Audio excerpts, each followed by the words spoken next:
नमस्कार शेतकरी मित्रांनो, स्वागत आहे तुमचं मी शेतकरी यूट्यूब चॅनलमध्ये. तर शेतकरी मित्रांनो, जे आहे राज्यामध्ये सध्या काही भागामध्ये पाऊस आपल्याला पाहायला मिळत आहे. काही जिल्ह्यामध्ये तर काही जिल्ह्यामध्ये फक्त उन्हाचा पारा या ठिकाणी वाढलेला आपल्याला पाहायला मिळत आहे. तर शेतकरी मित्रांनो, जे आहे राज्यातील आपला उद्या दिनांक आहे 13 मे. तर उद्याच्या दरम्यान नेमकी वातावरण कसे राहील, कोणत्या भागामध्ये पाऊस राहणार आणि कोणत्या भागामध्ये हवामान कोरडे राहील, याबद्दलच आपण या व्हिडिओमध्ये या ठिकाणी जाणून घेणार आहोत. तर त्यामुळे जे आहे शेतकरी मित्रांनो, हा व्हिडिओ तुम्ही शेवटपर्यंत नक्की पहा आणि चॅनल सबस्क्राईब करून बेल आयकॉन दाबायला विसरू नका.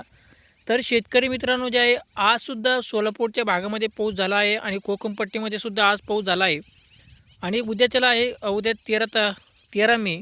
तर उद्यासुद्धा आपलं जे आहे उद्या दुपारनंतर म्हणजे 4 आणि 5च्या सुमारामध्ये आपलं जे आहे मुंबईच्या साईडला म्हणजे मुंबईचा जो परिसर आहे त्यामध्ये उल्हासनगर, मुरबाड, तसेच पनवेल, कर्जत, लोणावळा आणि लावासा, माणगाव आणि महाड, तसेच हा जो परिसर आहे असाच पट्टा या ठिकाणी सातारा, चिपळूण, पलटण, कोल्हापूर, कणकववाडी, तसेच सावंतवाडी, बेलगाव, निपाणी आणि या परिसरामध्ये आपलं जे आहे शेतकरी मित्रांनो उद्याच्या दरम्यान म्हणजे उद्या सायंकाळच्या दरम्यान त्या भागामध्ये तुम्हाला या ठिकाणी पावसाची शक्यता तुम्हाला त्या भागामध्ये पाहायला मिळणार आहे.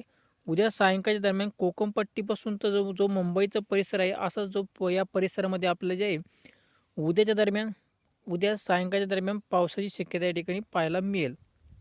आणि इतर सगळीकडं मराठवाडा, उत्तर महाराष्ट्र तसेच जे आहे विदर्भ या सगळीकडे हवामान कोरडे राहील. उलट उन्हाचा पारा या ठिकाणी वाढणार आहे. कारण की दुपारनंतर एकदम कडक ऊन आपल्याला तुम्हाला या ठिकाणी पाहायला मिळेल. दुपारच्या दरम्यान उन्हाचा पारा वाढेल. फक्त कोकणपट्टीमध्येच पावसाची शक्यता आपल्याला उद्याच्या दरम्यान या ठिकाणी पाहायला मिळणार आहे. अन्यथा जे आहे सगळीकडे हवामान पूर्णपणे कोल्ड राहील. आजसुद्धा त्याच भागामध्ये पाऊस पडला आहे आणि उद्यासुद्धा त्याच परिसरामध्ये आपल्याला पावसाची शक्यता पाहायला मिळेल.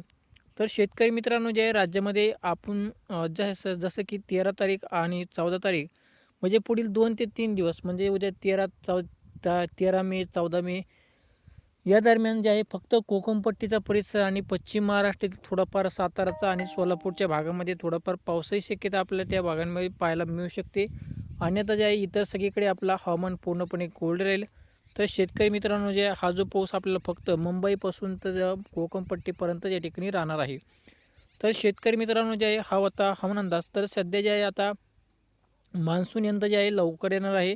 कारण की आता मान्सून अंदमानमध्ये जवळजवळ 20 मेच्या आत अंदमानामध्ये त्या ठिकाणी दाखल होईल आणि त्यानंतर जे आहे 7 जूनला महाराष्ट्रामध्ये हा मान्सून या ठिकाणी आपल्याला येणार आहे. आणि जवळजवळ 15 तारखेपर्यंत म्हणजे 15 जूनपर्यंत आपलं जे आहे मान्सून हा जवळजवळ संपूर्ण महाराष्ट्र या ठिकाणी व्यापण्यास सुरुवात करेल. आणि त्यानंतर जे आहे शेतकऱ्यांनी आपली पेरणी, आपली लागवड या ठिकाणी करू शकतात. तर शेतकऱ्यांसाठी हा होता एक महत्त्वपूर्ण हवामान अंदाज. तर तुम्हाला आमचा हवामान अंदाज कसा वाटला तर आम्हाला खाली कमेंट करून नक्की सांगा. धन्यवाद.